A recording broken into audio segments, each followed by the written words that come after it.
L'île au jeu. Salut, c'est François de l'Île au jeu. Aujourd'hui, je vous présente le top 10 de nos meilleurs vendeurs de la dernière année.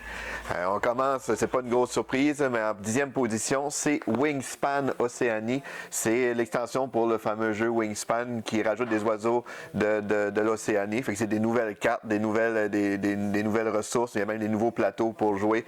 C'est très apprécié. En 9e position, on a le dernier Unlock Legendary Aventure. On n'a pas eu le temps de l'essayer encore de notre côté, mais toutes les Unlock, c'est toujours un coup de cœur pour nous. Fait que ceux qui ne le connaissent pas, c'est l'équivalent des jeux d'évasion en jeu de société. La boîte, toutes les Unlock ont le même principe. Il y a toujours 3 aventures dedans différentes. On joue avec une application puis avec différentes cartes, on va résoudre des énigmes. C'est super immersif, c'est vraiment, vraiment le fun. En 8e position, on a The Crew qui fait un malheur depuis sa sortie. C'est un jeu coopératif de plis. Ceux qui ne connaissent pas le concept des jeux de plis, c'est le genre de jeu que si j'ouvre la manche avec une carte bleue, ça va être le joueur qui va mettre la carte bleue avec le chiffre le plus élevé qui va remporter la manche ou le pli, d'où le nom de jeu de pli. Dans ce cas-ci, c'est que c'est sous forme de mission. Fait qu'il va y avoir des joueurs qui vont devoir, un joueur spécifique va devoir gagner le 4 jaune. Fait qu'il va falloir vraiment coopérer puis jouer de façon plus stratégique qu'un jeu de pli normal pour réussir à faire gagner certains joueurs la bonne carte pour qu'on gagne ensemble. Puis là, c'est divisé sous forme de mission, de scénario. C'est vraiment un très bon jeu de pli. En 7e position, on a 50 missions. En fait, ça, c'est la nouvelle version du jeu. Ce qui est réellement dans notre top 10, c'est la première version que là, on est en rupture malheureusement. Je n'ai pas la boîte pour vous montrer. C'était une boîte rouge. Mais le principe est le même du jeu. En fait, c'est un jeu coopératif de cartes. On va avoir 4 piles de cartes devant nous avec des chiffres puis des différentes couleurs. Puis à notre tour, on doit jouer sur une des piles, soit le même chiffre, soit la même couleur qu'une des piles. Si on ne peut pas jouer, la partie est terminée et on a perdu. Et sinon, on va essayer de répondre à des missions. Fait que les missions, c'est des genres de petits ronds qui a différents objectifs. Les objectifs, ça peut être la somme des 4 cartes donne un tel chiffre. Ça peut être de faire une suite croissante. Ça peut avoir telle couleur est égale à telle autre couleur. C'est très varié. Puis c'est vraiment un jeu de coordination en équipe pour réussir à résoudre le plus de missions possibles. Idéalement, les 50 pour réussir le jeu. Donc, c'est un très bon jeu de cartes coopératif. En 6e position, on a Seven Wonders Duel. C'est pas une nouveauté, ça fait longtemps qu'il existe. C'est une version pour 2 joueurs du très populaire Seven Wonders qui est fait jusqu'à 7 joueurs. C'est un jeu de cartes stratégique. C'est un jeu de draft, mais de façon différente. C'est que les cartes ils vont être sur la table sous forme de pyramide. Puis quand on va choisir une carte qu'on veut prendre, soit pour la construire, soit pour la défausser pour avoir de l'argent.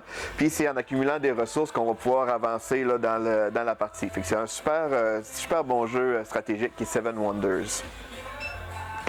En 5e position, on a Zombie Kids. C'est un jeu super populaire pour enfants.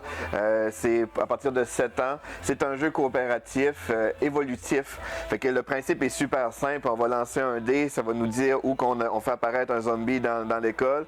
Puis il va falloir se déplacer pour les repousser. Et idéalement, être 2 joueurs pour fermer là, les barrières. Quand on a fermé les 4 barrières, mais la partie est gagnée.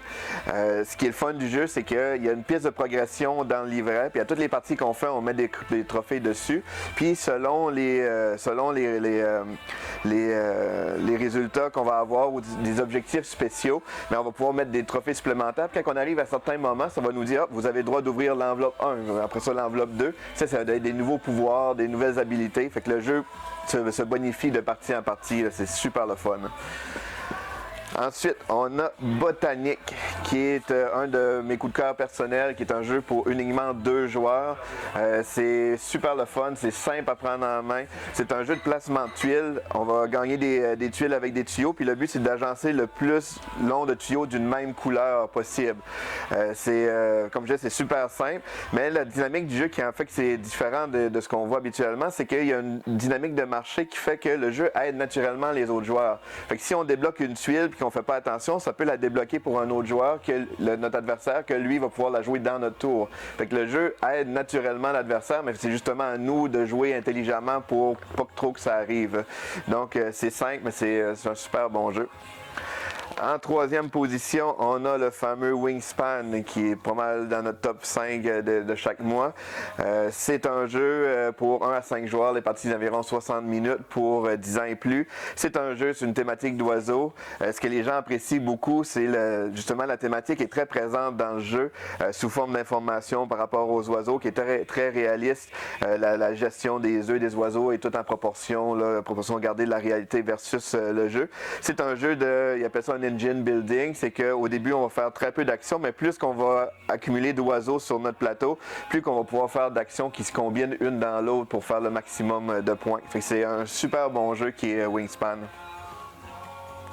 En deuxième position, un autre qui est souvent dans notre top 5 mensuel, c'est les Charlatans de Belcastel. C'est un jeu familial de prise de risque. C'est très excitant. C'est vraiment, vraiment le fun. C'est pour 2 à 4 joueurs, pour 10 ans et plus. Puis les parties, c'est environ 45 minutes. C'est un jeu de... En fait, on va accumuler des ingrédients dans un sac. Chaque joueur va avoir son propre sac avec plein d'ingrédients. Puis on va piocher des ingrédients pour remplir notre potion. Plus qu'on en pioche, plus que notre potion et notre chaudron est plein, plus qu'on va faire de points et d'argent pour nous aider à acheter des meilleurs ingrédients. L'affaire, c'est que si on pige trop d'ingrédients blancs, bien, le chaudron nous explose, puis là, on perd soit les points ou soit l'argent. Donc, c'est le genre de jeu, là, on hésite à en prendre un de plus ou qu'on arrête de jouer. C'est très, très, très excitant. L'autre affaire qui est vraiment trippante du jeu, c'est que chaque ingrédient a des petites fonctions spéciales. Comme par exemple, l'ingrédient bleu, quand on en pioche un, mais on peut en piocher 2 autres dans le sac, puis on choisit entre lesquels des ingrédients. Fait que ça permet quand même une stratégie. C'est un jeu de hasard, mais on peut jouer un peu avec le hasard. Et en première position, c'était un de nos coups de cœur personnels qui est Lueur. C'est un très bon jeu, surtout très beau aussi. Les illustrations, le fini des cartes. C'est un jeu tout en noir et blanc avec très peu de couleurs. Les couleurs sont super mises en valeur sur les cartes là, un peu illustrées. Côté présentation, c'est difficile à battre. C'est un jeu de construction d'engins, un peu comme Wingspan dans certains sens, parce qu'on va aller chercher des cartes qui vont se combiner, puis plus qu'on va avoir de cartes, on va réussir à faire des combinaisons avec nos dés. Fait que c'est un jeu qui mélange hasard et stratégie et combo de points. C'est un super bon jeu. C'est pour 2 à 4 joueurs. Les parties d'environ 45 minutes pour 10 ans et plus. Donc, c'est tout pour notre top 10 de la dernière année. L'île au jeu.